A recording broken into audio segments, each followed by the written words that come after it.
म्हणजे जवळजवळ सावंतवाडी तालुक्यातून 7 किलोमीटर अंतरावर मळगाव गाव आहे आमचा कुंभारली.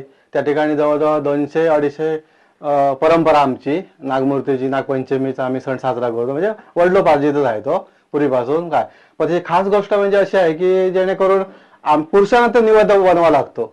आता आजच्या दिवशी आम्ही पातोळ्या बनवलेल्या आहेत. पातोळ्या म्हणजे खास करून ते कशा ह्याच्यामध्ये आपल्या पंगाराच्या पानामध्ये पातोळ्या आम्ही बनवलेल्या आहेत. आणि त्याच्यानंतर दुसऱ्या दिवशी आम्ही गावठी तुपात करंजा बनवणार आहोत. असं आहे ते.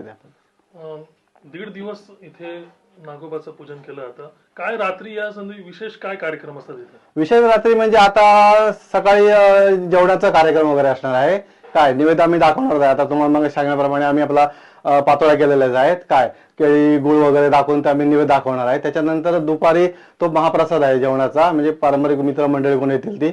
त्याच्यानंतर संध्याकाळी भजन वगैरे येणार आहे किंवा मित्रमंडळी येणार आहेत. रात्री भजनाचा कार्यक्रम वगैरे असा आहे. एक सजावट केलेली आहे तुम्ही, एक विशेष काय माहिती सांगा? सजावट केली आहे म्हणजे कसं आहे, स्वामी समर्थांची मूर्ती वगैरे किंवा लाकूड दोडा ते वाढवत हे तोडतो ना लाकडाचं, म्हणजे वडाचं फांद्या तोडतो. त्याच्यानंतर ते फांदी तुटून वगैरे त्या वाडवातून स्वामी समर्थ बाहेर येतात. असं प्रकट देखावा मी केलेला आहे त्या ठिकाणी.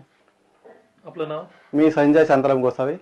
म्हणजे कसं आहे, आमच्या गोसावी कुटुंबामध्ये मळगावमध्ये आमच्या सगळे एकत्र गोसावी कुटुंब आमचं येऊन 5 फण्यांचा आमचा नागोबा गेले 200-300 वर्षहून अधिक ही परंपरा चालू आहे आणि आम्ही ती आता पुढे चालवतोय.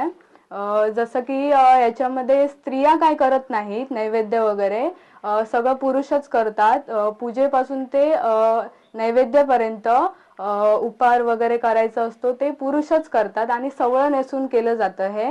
आणि कसं आहे की आमची देवाची जी भांडी वगैरे काय आहे ती अलगच सेपरेट ठेवलेली आहेत आणि ती पितळेमध्ये वगैरे आहेत.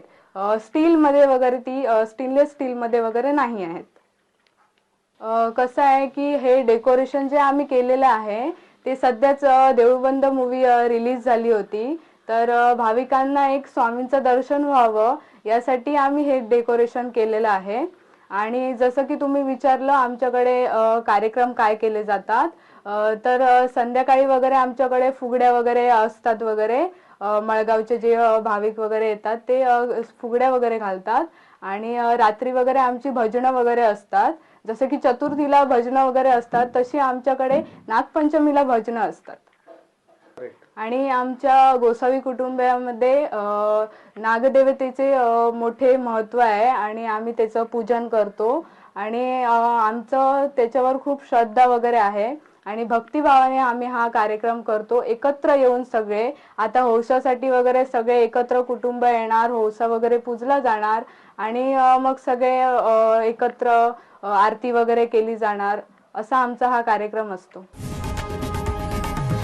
लोकशाही मराठी ऐका, पहा, जागरूक रहा.